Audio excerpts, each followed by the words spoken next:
Buenas tardes, querido doctor Mauricio Gaviria y queridos estudiantes. Bueno, yo les voy a exponer sobre, continuando con los vicios del consentimiento, que también les correspondió a los anteriores compañeros. En primer lugar, mi grupo está conformado por Carmen Estererazo y mi persona, Olga Lucía Cerón Martínez. Bueno, según la Convención de Viena de 1969, establece los vicios sustanciales del consentimiento. En primer lugar, les expondré sobre el dolo. ¿Qué quiere decir el dolo? Bueno, el dolo es una conducta fraudulenta de un Estado que induce a otro mediante artimañas fraudulentes con el fin de obligar a otro Estado a que firme un tratado. Bueno, un ejemplo típico son las declaraciones falsas o la exposición falsa de los hechos esenciales para el consentimiento. Bueno, en segunda medida, como otro vicio del consentimiento, tenemos la corrupción del representante del Estado. Bueno, este hace referencia a que esta corrupción está efectuada directa o indirectamente por otro Estado negociador mediante la corrupción de su representante. Bueno, en tercer lugar tenemos la ilicitud del objeto. ¿Qué hace referencia a este vicio? Este es un tratado que va en contra de la norma imperativa, es decir, del ius cogens. En primer lugar, para entender este vicio, primero debemos entender qué es la norma imperativa según el derecho internacional general. Bueno, esta hace referencia a que la comunidad reconoce y acepta dicha norma imperativa y que ésta no admite prueba en contrario. Pero aquí hay una excepción, es decir, que cuando una norma tiene la misma jerarquía, esta puede modificarla. Bueno, para tener más claridad también tenemos que saber qué es el ius cogens. Y traigo a colación un autor muy importante uruguayo, que es el autor Eduardo Jiménez, que nos explica un poco más de este tema. Y él nos dice que es un conjunto de normas morales de vital importancia para la comunidad y para proteger los derechos e intereses de dicha comunidad. Un ejemplo muy importante aquí es la prevención del genocidio. La prevención del genocidio. Continuando con estos vicios del consentimiento, es bajo esto entendido, al configurarse las causales de los vicios del consentimiento que mencioné anteriormente, se puede configurar la nulidad absoluta y la nulidad relativa, mismas que para que éstas sean declaradas deben ser probadas por las partes que han sido afectadas.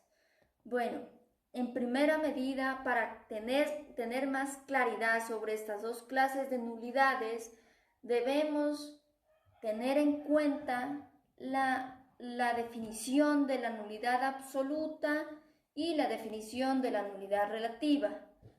Primero, explicaré qué es la nulidad absoluta.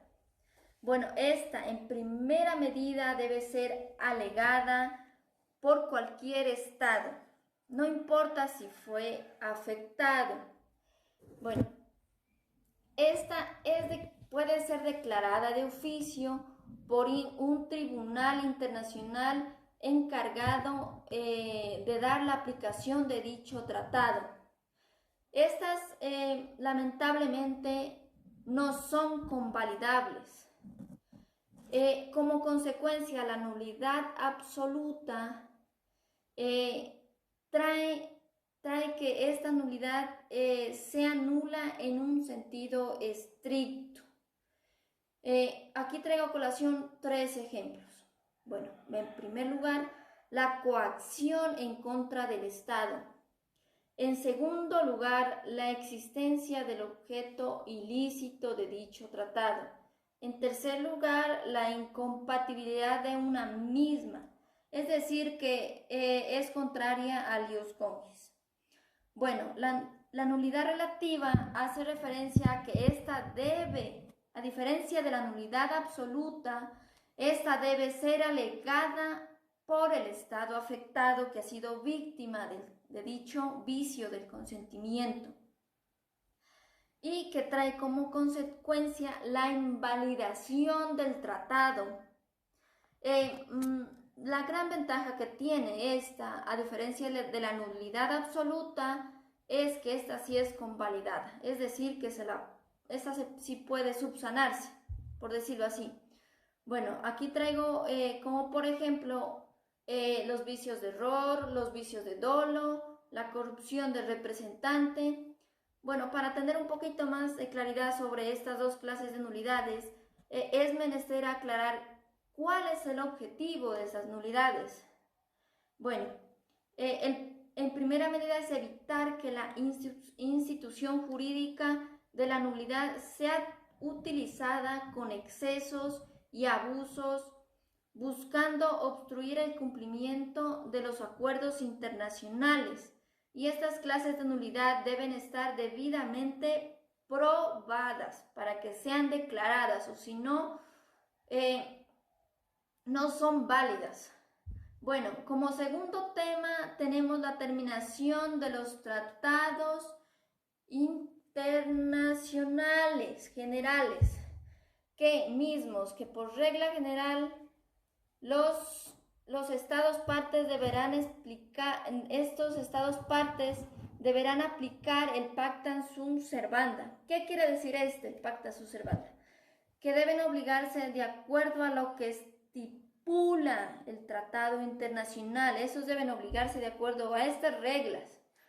Pero, sin embargo, la Convención de Viena trae como excepciones las siguientes causales de terminación anticipadas de los tratados internacionales. Entre estas tenemos, primera, la terminación del acuerdo de las disposiciones del propio tratado. Aquí traigo a colación un ejemplo. Cuando un tratado cumple con su objetivo específico, al cumplir con este objetivo, pues el tratado se termina.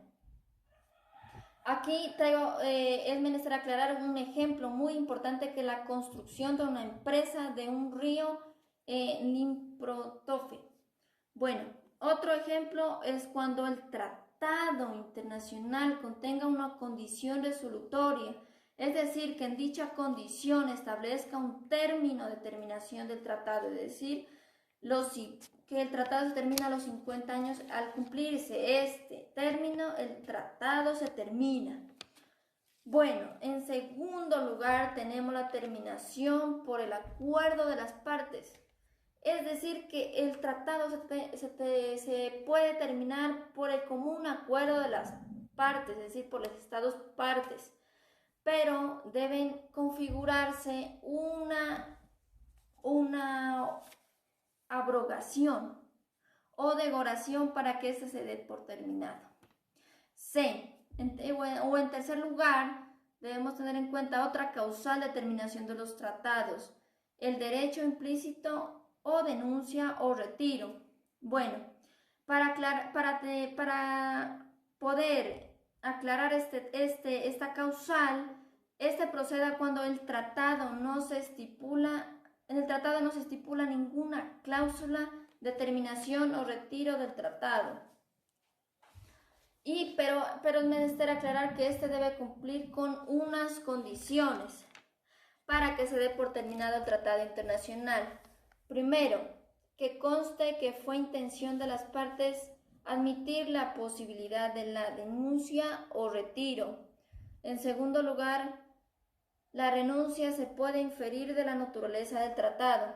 Aquí traigo a colación un ejemplo típico de vital importancia.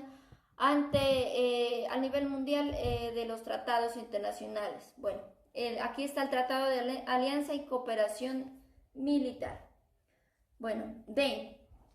La violación grave del tratado. Ese también es un vicio muy grave que se constituye en los tratados internacionales de derecho internacional. Bueno, para explicar es necesario tener en cuenta que la violación del tratado faculta a la otra parte para dar por terminado el tratado o para suspenderlo total o parcialmente dicho tratado. Bueno, como por ejemplo, en los tratados bilaterales encontramos la violación de una disposición esencial del objeto del tratado. Como segundo ejemplo, por el contrario, si un tratado es multilateral, esto se hace más complejo, debido a que hay que tener en cuenta los derechos del tratado como grupo y la situación del Estado, como está actualmente. Como tercer ejemplo, las otras partes de Estado pueden darlo por terminado el tratado unánimemente o suspender su aplicación. Aquí traigo un caso de vital importancia que nos puede aclarar las dudas dichas anteriormente. Bueno, aquí está el caso de los acuerdos de desarme. Un Estado viola el acuerdo y el cumplimiento de los demás. El cumplimiento de los demás de dicho tratado los afecta a todos. Por lo tanto, debe suspender su aplicación para evitar el peligro que genera el Estado infractor. La Convención de Viena excepcionalmente trae unos tratados que no se puede determinarlos por sí mismos. ¿Cuáles son estos? Los tratados de derechos humanos y los tratados de derecho internacional. Bueno, es otra causal de determinación de los tratados. Aquí encontramos la imposibilidad absoluta de cumplimiento. ¿Qué quiere decir esta? Esta quiere decir que hay imposibilidad absoluta o cumplimiento del tratado. Como por ejemplo, un tratado bilateral de aprovechamiento de recursos hídricos compatibles y el curso del agua por efectos de la naturaleza seca. Bueno, F. Otra causal tenemos, determinación de los contratos, es el cambio fundamental de las circunstancias. ¿Qué quiere decir este?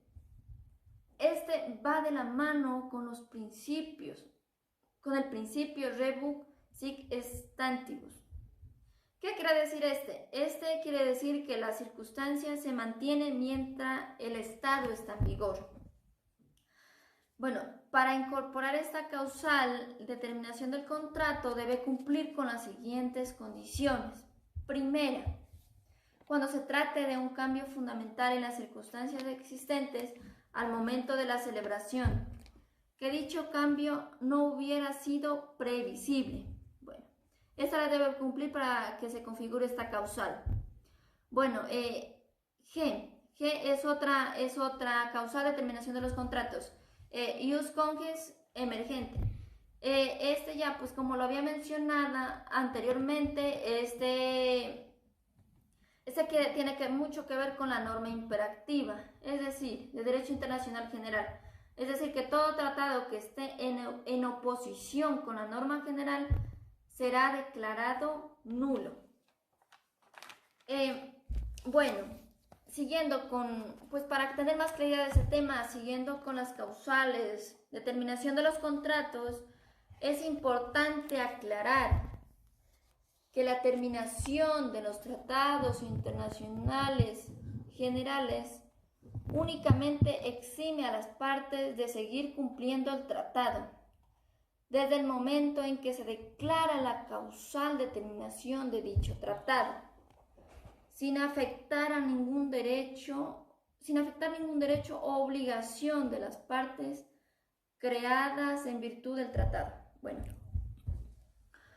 como último tema, es menester aclarar que para que proceda lo que mencioné anteriormente, debemos que tener en cuenta el procedimiento para hacer efectiva la nulidad, determinación o retiro de los tratados internacionales.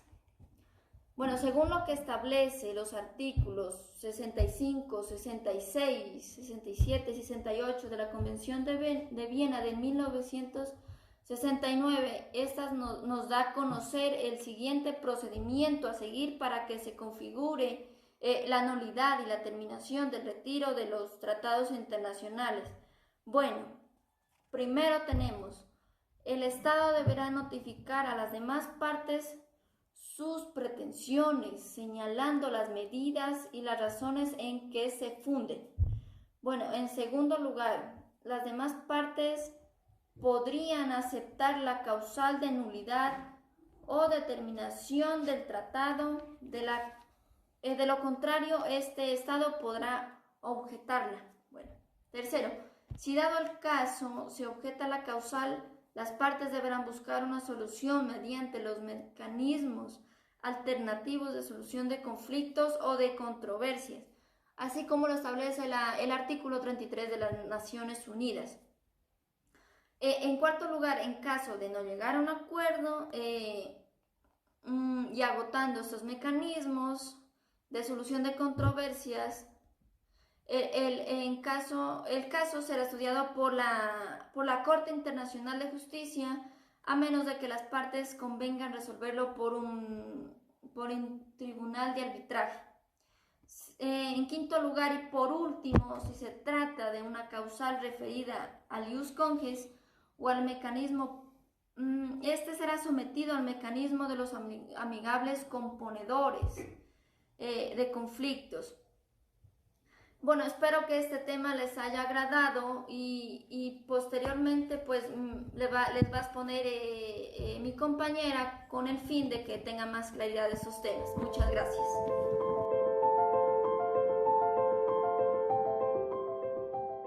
Bueno, vamos a continuar con el tema de la costumbre internacional. Dentro del artículo 38.1b del Estatuto de la Corte Internacional de Justicia, establece que la costumbre es una de las fuentes del derecho internacional.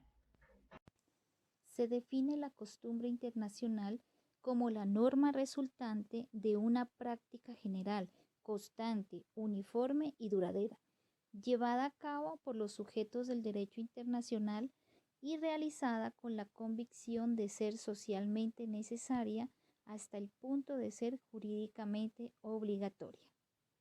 Bueno, dentro de los elementos de la costumbre internacional encontramos dos elementos. El primer elemento es el elemento material y el segundo elemento es el elemento de la opinio juris o elemento subjetivo espiritual.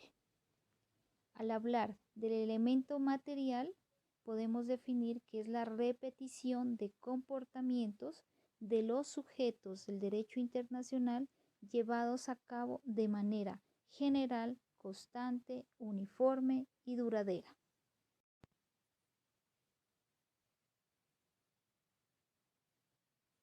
En este sentido, se ha pronunciado el Tribunal de la Haya que no considera necesario que para que una regla sea establecida consuetudinariamente, la práctica correspondiente debe ser rigurosamente conforme a esa regla.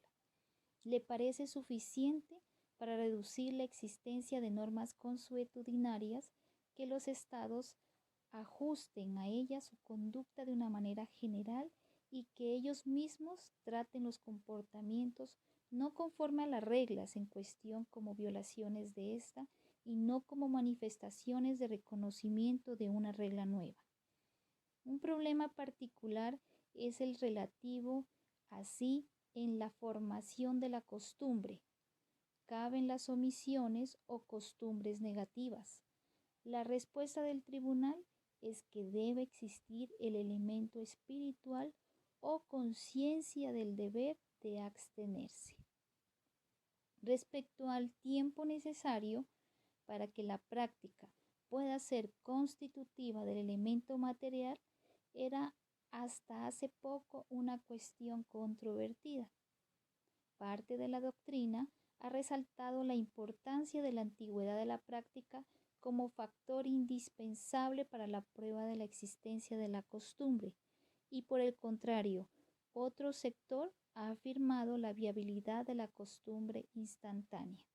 El Tribunal Internacional de Justicia no ha adoptado ninguna de estas dos posturas extremas, sino que ha señalado en una de sus sentencias que el hecho de que no haya transcurrido más que un breve periodo de tiempo no constituye en sí mismo un impedimento para la formación de una nueva norma de derecho internacional consuetudinaria, surgida de una norma de origen puramente convencional.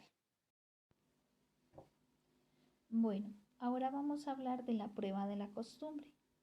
La prueba de la costumbre se divide en carga de la prueba y elementos de la prueba.